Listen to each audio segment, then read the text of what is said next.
Kelele kwa kutaka watu wetu wacheze ndio shida ambayo sisi inaenda kututaka. Mwalimu ambazo zafanya tulizopiga nazo kelele ndio zilikwenda kumgharimu kwenye mechi ile, lakini mechi alikuwa anachukua alama tatu. Kabisa Tanzania ameonyesha amequalify kwenda 16 bora. Acheza kwa kuangalia anatafuta nini, basi ataqualify. Tanzania nimpe tena nafasi kwenye mechi hiyo dhidi ya Taifa Stars, nampa nafasi.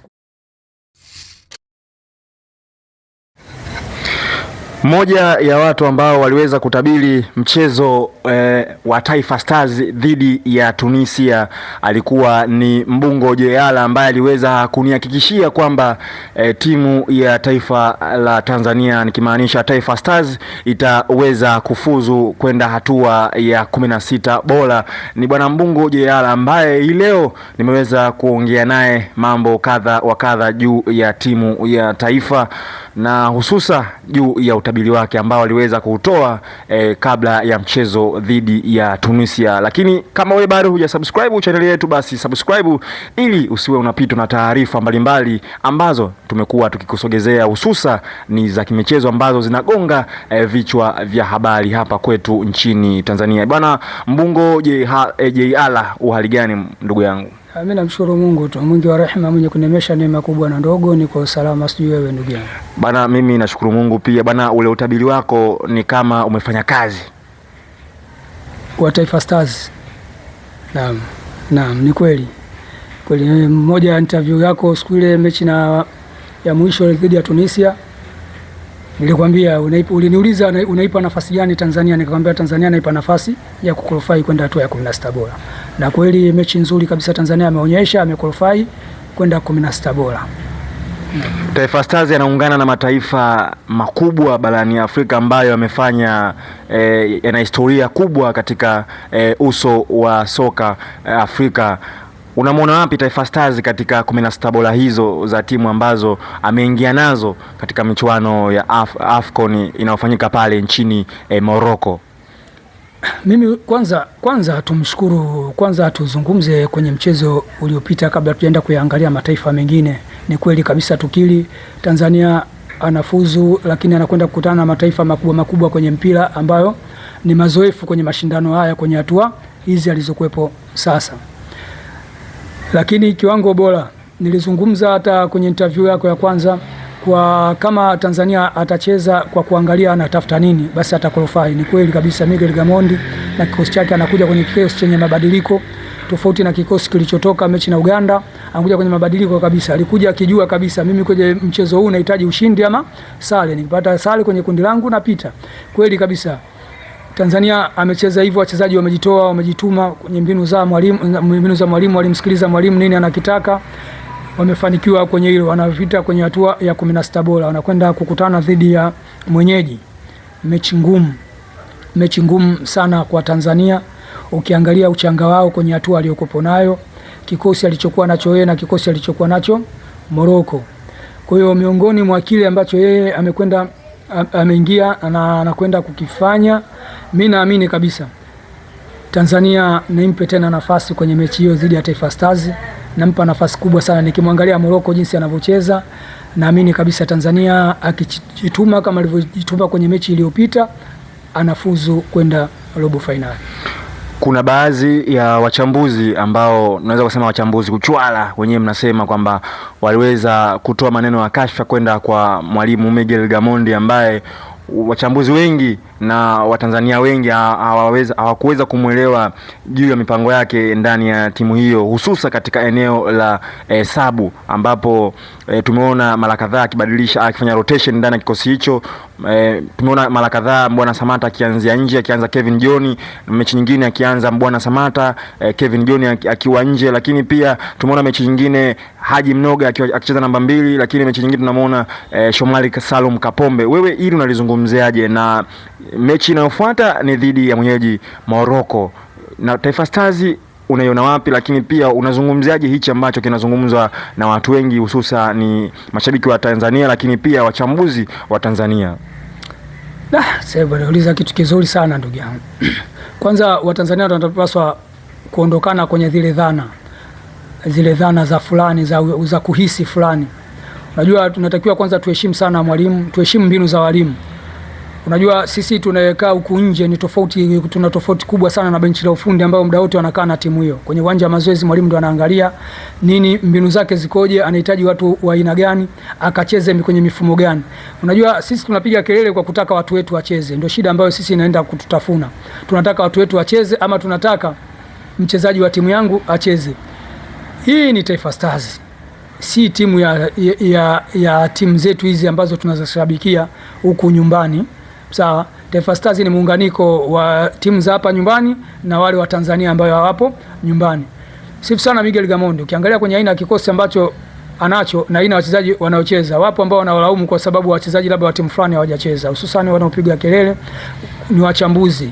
Na sasa hivi ukiangalia mpira wetu umeharibika hapa kwenye hawa wachambuzi, kwa sababu wachambuzi sasa hivi wamekuwa washabiki. Sawa, wamechukua mashabiki wao, makocha wao, wanashindwa kuheshimu mbinu za walimu ambazo wanazokuja nazo na walimu ambao ndio wanakaa na wachezaji hao kambini. Muangalie mwalimu Miguel Gamondi, ukimwangalia mechi ya Nigeria, alicheza na kikosi gani? Aliwaangalia wachezaji wake, nini wampe kwenye mechi ile. Baada aliona kuna wapo ambao kwenye kile wanachokitaka wanampa, wengine ambao hawafiti kwenye kile ambao wachompa. Inawezekana la sababu wachezaji na ile ni mili, kuna wakati iko sawa, kuna wakati inakuwa haiko sawa.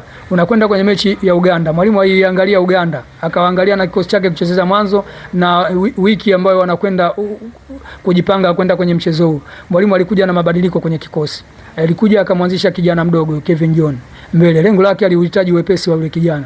Ni kweli aliuonyesha wepesi na alicheza vizuri. Baadaye alifanywa sababu Popa akaingia ndani.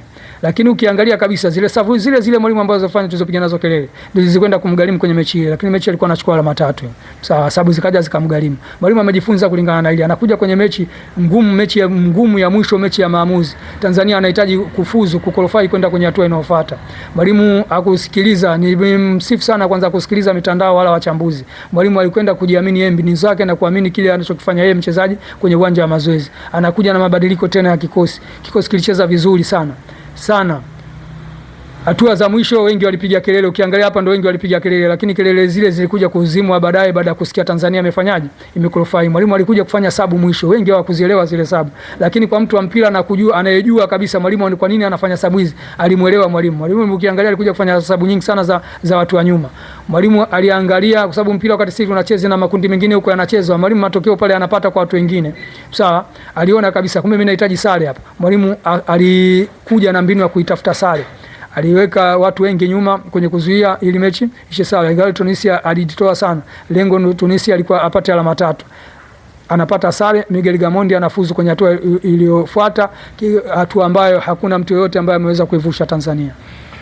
Ukiangalia namna Taifa Stars inavyocheza na misimu kadhaa ambayo ilikuwa chini ya makocha wengine hapo nyuma, ukiangalia Taifa Stars ni kama imebadilika na aina ya uchezaji, lakini pia hata aina ya mbinu pia zimeweza kubadilika ndani ya kikosi hicho na kuweza kuwashangaza watu wengi, hususa mataifa mengine ambayo wameweza kukutana nayo. Nchi kama Nigeria ambayo iliweza kushinda mabao mawili pekee mbele ya Taifa Stars ambayo ilikuwa ikichukuliwa ni kama timu dhaifu katika kundi lake. Lakini pia mechi dhidi ya Tunisia tumeona Taifa Stars nayo pia ilikuwa ikichukuliwa ni underdog katika kundi ile, na kuweza kwamba watu wanaenda kufungwa dhidi ya Tunisia, lakini maajabu yameweza kutokea na hatimaye Taifa Stars anaweza kufuzu kwenda hatua ya 16 bora, akiwashangaza watu wengi hususa katika ulimwengu wa soka hapa Afrika, lakini pia pamoja na duniani. Aina ya wachezaji ambao wameonyesha, lakini pia spirit ambayo waliweza kuonyesha. Miguel Gamondi akiwa kama kocha mkaimu ambaye anakaimu nafasi hiyo ndani ya timu ya taifa ya Tanzania, wewe ushauri wako ni upi? Je, apewe mkataba wa kudumu ama unamwona wapi Miguel Gamondi ndani ya kikosi hicho, kwani tukumbuke ni kocha wa timu ya Singida Black Stars? Safi sana. Kwanza niheshimu sana uwezo wa Miguel Gamondi. Niheshimu uwezo wa wachezaji. Niheshimu vile vile na TFF waliweza kuangalia kwa muda mfupi na kuweza kuona mashindano yaliokuwa mbele yake na kuona Miguel Gamondi anafaa. Mimi binafsi sina swali kwa waliomleta Gamondi. Miguel Gamondi ni kocha wa aina gani na amekuja kuifanyaje Tanzania? Muda mfupi sana timu imebadilika, timu inacheza. Ni kweli mwanzo wakati Tanzania inakwenda ilichukuliwa kama underdog, timu ambayo inayokwenda kama vile underdog kwenye yale mashindano, lakini kwa kiwango bora kabisa inaonyesha timu yoyote sasa hivi inayopangwa na Tanzania wenyewe kabisa wanajua kabisa wanakwenda kukutana na timu ya aina gani, kwenye timu ya aina gani. Wakiangalia ubora Tanzania wa vilabu vyao vile vile umepanda nafasi ya 5 kwa ubora timu. Wakiangalia Tanzania sasa hivi Miguel Gamondi ana mchango mkubwa sana kwenye timu, ameibadilisha. Umeuliza hapa ni jinsi gani tunaona ni kocha wa Singida Black Stars ambaye amechukuliwa kwa ajili ya mashindano ya AFCON kwenda kuifundisha Taifa Stars. Miguel Gamondi kama anapewa timu kabisa ya Tanzania, naamini kabisa atafanya makubwa zaidi ya haya aliyofanya. Muda mfupi amepewa timu. Mwenyewe unaona, muda mfupi ametoa timu inacheza kuanzia chini kwenda juu. Timu unaiona kabisa inatafuta nini. Bado tatizo dogo tulipo. Hili tatizo hili sio kwa Tanzania. Tatizo hili lipo linasumbua dunia kwenye mpira sasa hivi. Tatizo la kwenye kufunga. Nafasi Tanzania anatengeneza nafasi nyingi, lakini kwenye kufunga ndio kidogo bado kuna shida. Naamini kabisa kama anapewa muda Miguel Gamondi, anapewa timu yote hiyo ya kwake ili aweze kufuatilia wachezaji waliokopo ndani ya Tanzania na nje ya Tanzania kwa ukaribu, naamini kabisa Miguel Gamondi anafaa kuwa kocha mkuu wa Taifa Stars wa mkataba mrefu. Miguel Gamondi anafaa kuwa kocha wa Taifa Stars kwa muda mrefu. Sasa tumalize na kikosi ama nipangie kikosi ambacho kitakwenda kucheza Jumapili dhidi ya mwenyeji Morocco, ambacho kikosi hicho naamini Mwarabu anaweza asitoke ndani ya kikosi hicho na Taifa Stars kuweza kufuzu hatua inayofuata. Sawa, umenipa kazi ngumu sana, ingawa ni kikosi changu. Hiki ni kikosi changu, sio cha Miguel Gamondi. Kwa uwanjani wa magolikipa tuliokuwa nayo kwenye timu ya taifa, bila shaka nitaondoka na Masalanga. Golikipa Masalanga, fullback ya kulia naweka Shomari Kapombe. Fullback ya kushoto na kwenda na Mohamed Hussein Zimbo Shabalala. Namba 4 na kwenda na Ibrahim Baka. Sentafu mimi nitakuwa na utofauti kidogo. Sentafu mimi nitakwenda na Dickson Jobu. Kwa nini Dickson Jobu? Ni beki ambaye kwa sababu nimemweka Jobu kwa sababu ingawa wengi watauliza mbona Bakari Nondo Mwamnyeto amecheza kwenye kiwango bora sana kwenye hizo mechi 3 alizocheza. Bakari Nondo Mwamnyeto kwangu ni respect sana. Sijawahi kumdharau Bakari Nondo Mwamnyeto. Lakini nimemweka huyo kwa sababu ukiangalia wa Morocco wanacheza sana pasi nyingi chini. Dickson Jobu ana ubora sana wa kucheza mipira mingi sana ya chini, akili nyingi sana. Tofauti na ile mipira ya kupambana. Kwa hiyo nitaondoka na center half, nitamweka Jobu. Namba 6 nitaondoka na Novatus Dismas Miroshi. Sawa. Winga ya kulia nitaondoka na Simon Msuva. Sawa. Winga ya kushoto nitaondoka na Charles Mombwa. Winga ya kushoto nitaondoka na Charles Mombwa. Namba 9 nitaondoka na Mbwana Ali Samata. Sawa. 10 hapa ni namba 10 nitaondoka na Faisal Salum Feitoto Abdalla. Sawa? Namba 8. Hivi sijaondoka na Dimba la Juu hapa kumbe. Namba 8. Nitakufanyia mabadiliko kidogo. Namba 8 nitaenda na Faisal Salum Feitoto Abdalla. Sawa? Alafu nitamuongeza kwenye position nilomweka mwanzo wa namba 10 Faisal, nitamweka yule mzungu anaitwa Kilani Alalakia nitamweka namba 10. Bana, hicho ndo kikosi cha Bwana Mbungo Jeyala akiweza kukipanga dhidi ya taifa la Morocco katika mchezo wa Jumapili ambao Taifa Stars wanahitaji ushindi wa aina yoyote ili kuweza kujihakikishia kufuzu hatua inayofuata. Bwana, hayo ndio ambayo nimeweza kukusogezea kwa hii leo juu ya Taifa Stars na kile ambacho kinaendelea kule nchini Morocco katika michuano ya AFCON inayoendelea pale. Bana, shusha maoni yako katika comment section, lakini usisahau kusubscribe hadi wakati mwingine, na kwaheri kwa sasa.